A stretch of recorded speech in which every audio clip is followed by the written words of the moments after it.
I'm back. Hi, I'm Millgram. You might know me from...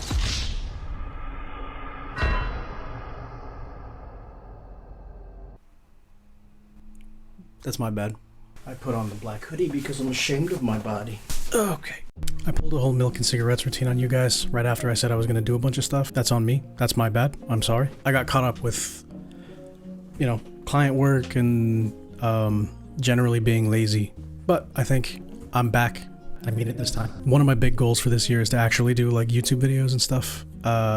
And just like you know, live streams, things like that. I was doing really well with those on my first year, and then I got really busy with client work and I stopped doing them entirely. So I want to get back to it because I really like doing those. It kind of forces me to get creative because, you know, people are watching. One of the big things people have been asking me for is how I time my videos out. Gotta be very real with you. There's nothing special. I literally just time everything out manually. I don't use any special plugins or anything. There are a couple of like tips, I guess, that I use that help me through all this, but there's nothing that's going to change your shit overnight. It's all just practice. I'll kind of go in and explain things that I do. None of it's really groundbreaking, but it does help me through projects that I need to time things out. There are tons of different ways to do it. This is just the way that I do it. That being said, if you know a better way... Oh my god.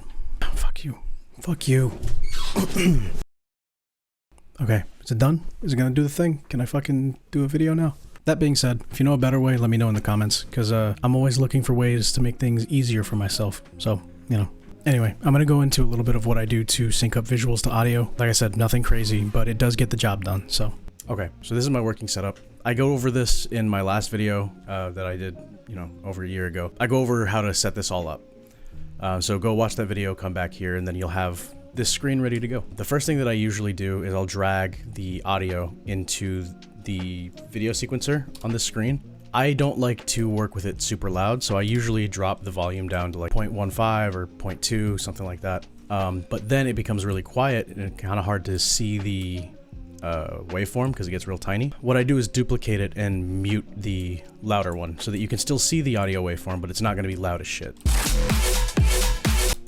So what I like to do when I'm animating to a beat is I will have like an action. Let's say we'll just make this, just do a really quick action. I have auto keying turned on for a lot of this so that I don't have to go through and hit I every single time. Just set a keyframe.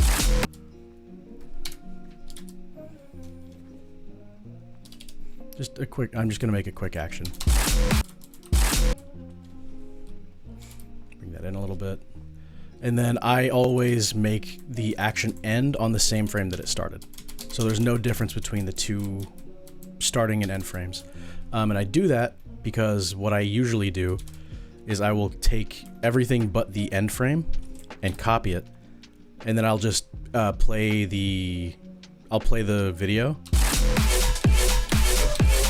And then just paste it to the beat. So, I mean, and that's like a super simple example of what I do, but that illustrates the point that I don't like to do a lot of work.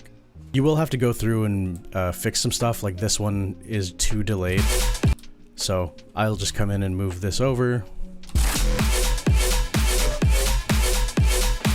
You can also just like delete everything and just do it over again, because it is pretty easy to just start over. You can just delete everything besides that end frame because it is the exact same as the starting frame. So just copy and paste this.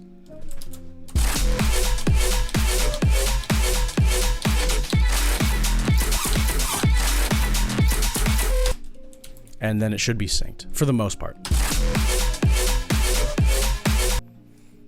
To take it a step further, I'm going to delete everything on this. And then I'm going to copy and paste, or I'm going to make an animation for the other side. So we'll copy and paste this, and then this will be rotated to this side and over here. So now it goes up, down, it goes up and down each side. With the waveform here, you can just kind of like time it out. I mean, there's a ton of different ways to do it, but I basically, because I like the graph editor, this is the way that I've kind of learned how to do all this stuff. You can also do the same thing with a camera. I use the dolly rig just because it's got like a whole camera rig set up. But you can basically do the same thing. I'm gonna just make the camera pulse in and out.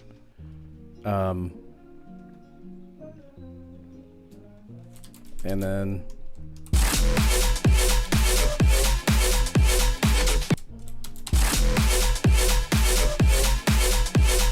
See what I mean? Easy. Motion's easy.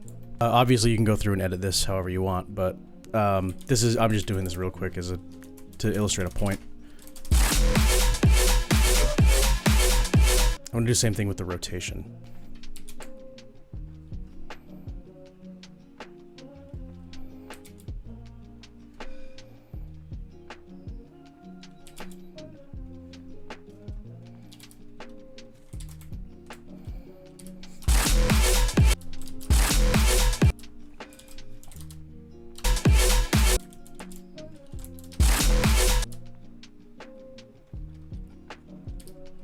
Okay, so I really only need to copy and paste this one action.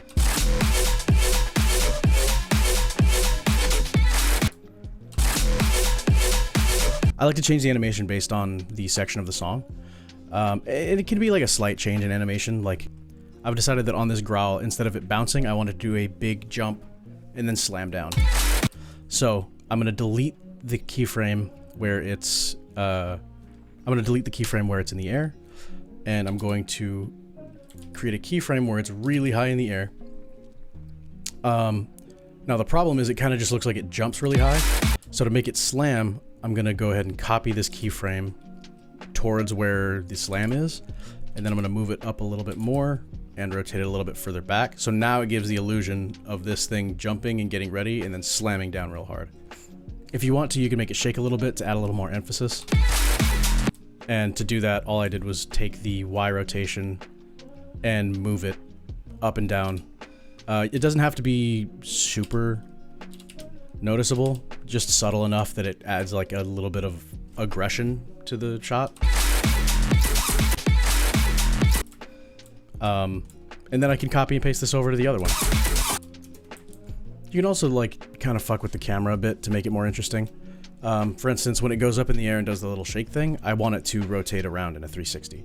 Another really big thing I like to do, especially with short things like this, I like to make them loop seamlessly. The biggest thing for that is just to make sure that the start frame and end frame end in the exact same place.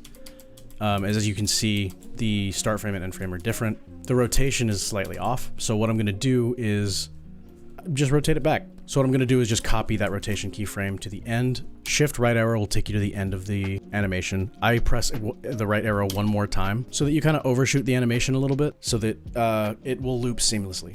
So now there is no difference between the two. However, you see the camera, you see this, how this keyframe kind of like drags in a little bit. It is very slowly going to rotate now, back from 360. When it does that like choo choo choo, that's where it'll spin all the way around. And I can even slow it down a little bit so that it's not as prominent. And now it just fully loops. That being said, if you do that with a bunch of stuff in your scene, you get this really cool end result of a bunch of different elements coming together.